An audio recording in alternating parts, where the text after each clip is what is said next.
copy? Can you hear me? Jen back on Monday. Thank you guys so much for having me. Hello. 15? Okay. I just heard them say that they're taking the end shot of into 10, so maybe that's why they're not responding. But 5, 4, Oh, hey. 3, Hey, Jake. 2, 1. Hey, Jake, if you can hear me, Tina Patel is the anchor today, just so you know. And you're coming up in about 3 minutes. 2, 1. You're watching CBSN Los Angeles. Good morning. Thanks for joining us. I'm Tina Patel. Here's a look at your top stories. A procession is planned this morning for the off-duty school police officer who died this week. Officer Nathan Martin was killed in a motorcycle crash while heading home Wednesday. Today, his body will be escorted by the police department to Conejo Mountain Memorial Park.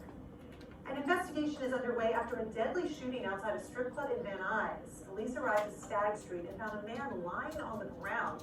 Police say the victim was approached by 3 men when an apparent argument started.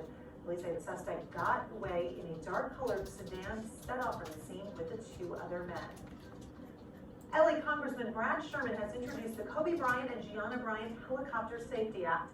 It would require a terrain warning system on all helicopters. We got to next. Bryant's helicopter was not required to have the system because the FAA rejected a proposal to make the alarms mandatory. The coronavirus has been declared a global health emergency, and the U.S. is warning Americans not to travel to China. CBSN LA's Cara Finstrom is at LAX with the latest. Good morning, Cara. Good morning, Tina. The State Department has now issued its highest level travel advisory. That's a level 4, saying they do not want Americans traveling to China. Here in the U.S., there are now 6 confirmed cases, including an important one in Chicago. Take a look. There is an infected man who is now in isolation at a hospital. He is believed to be the first case of a person-to-person transmission in the U.S. Health officials say the man was exposed by his wife, who returned from Wuhan earlier in the month. Both are in their 60s and were in close contact for at least 11 days. We've also got video of the growing numbers of folks at Southland airports wearing protective masks. Countries, companies, and airlines had already cut back severely on travel.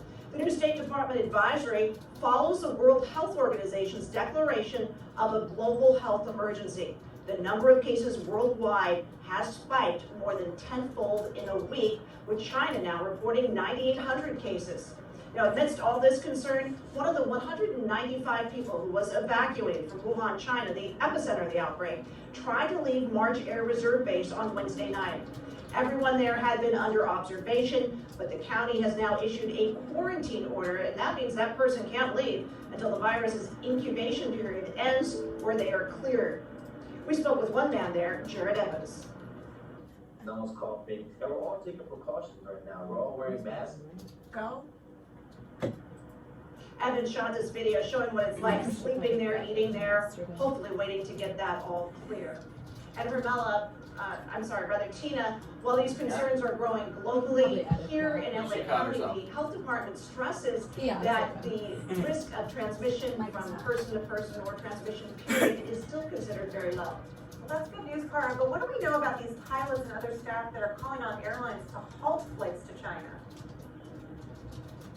So we have seen a number of people here, pilots, some of the airline stewardesses wearing masks themselves. They're concerned, and while the airlines on their own have dramatically cut back the number of flights, there are still some flights going to China. And so we can tell you that the Pilots Association, for example, has now filed a lawsuit. Many of these staff looking for all flights to be halted because they say the risk to them is too great. I understand. All right, Cara, thank you for that update. Let's head over to weather now. Olga Ospina has a quick look at your weekend forecast.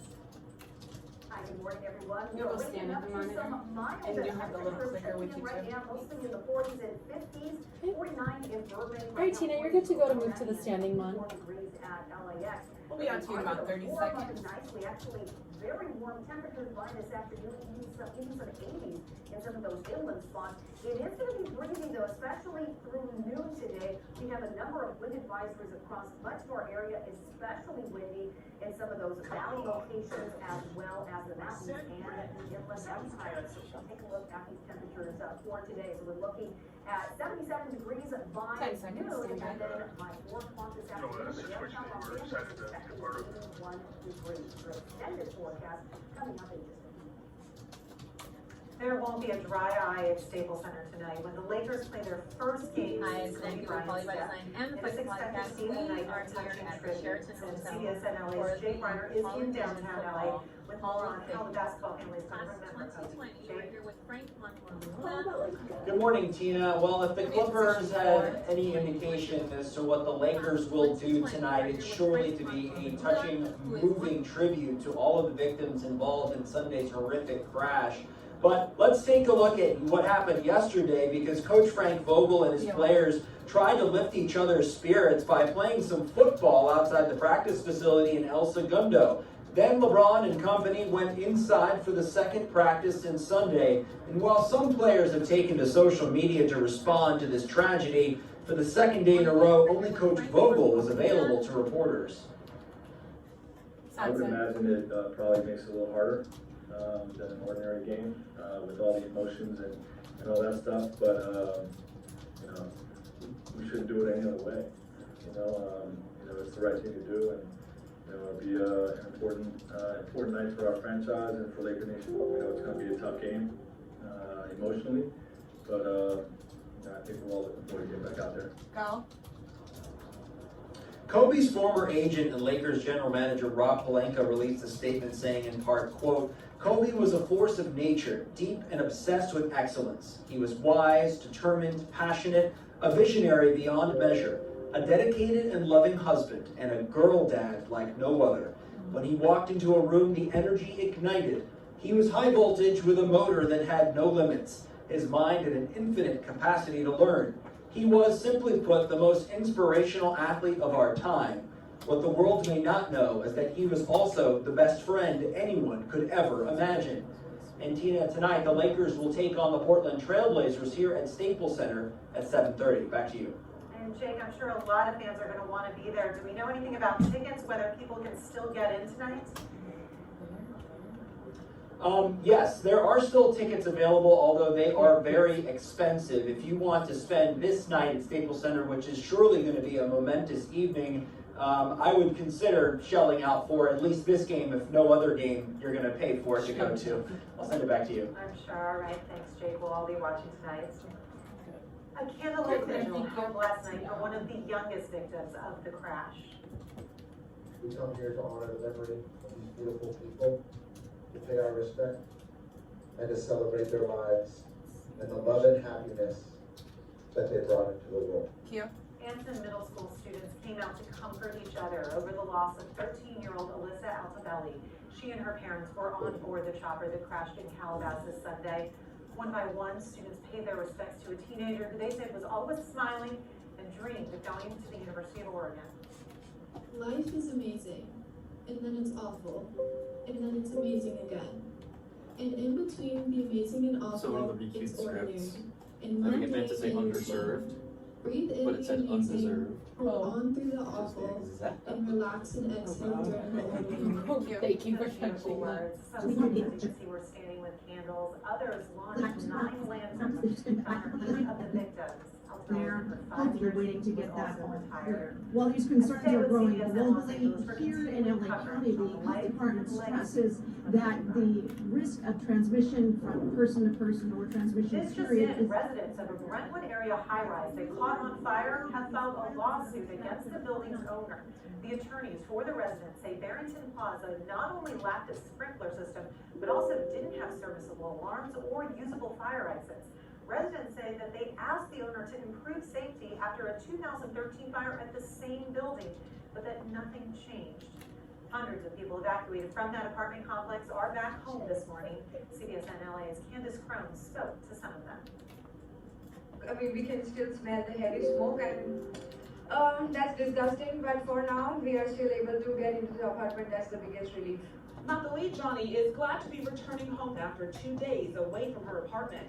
It was a much different scene earlier.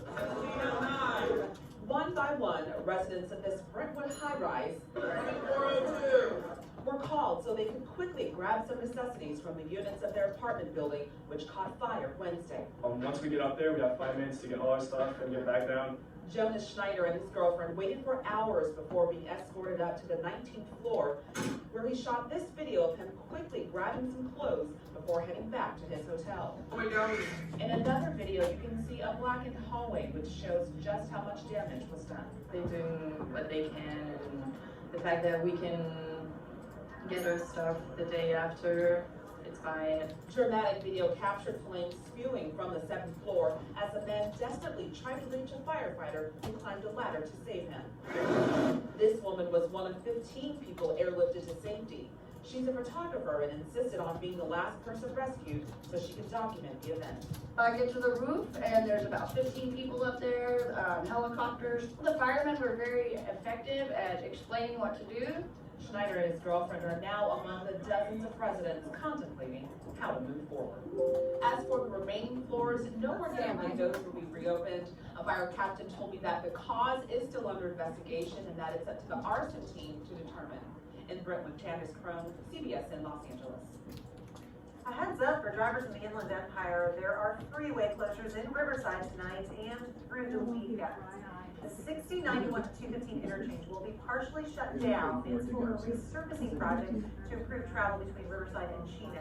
The closure will start at 8 tonight and last until 5 a.m. Monday. Detours will be in place, but drivers should be ready for delays. The Los Angeles Conservation Corps is holding its annual College and Career Fair in Watts. Over 30 employers and colleges are attending today, including representatives from FedEx and SoCal Gas. The College and Career Fair is being held at John the Watts Delaney has dropped out of the presidential race. in Phoenix Hall. Literally who? The Ohio rep? Resume review and other educational opportunities will be available starting at 9 a.m. The fair will run. Oh no, I think he's, oh shoot. The guy with the From a face. sports-inspired Cirque du Soleil show to an exciting exhibit at the Maryland. local museum, we Oh, have your local Maryland. weekend picks for you. Also, still ahead, a major step for LACMA in their mission to build a new campus. Details about their new $50 million pledge. You're streaming CBSN Los Angeles. You'll be standing at the monitor. Perfect A block.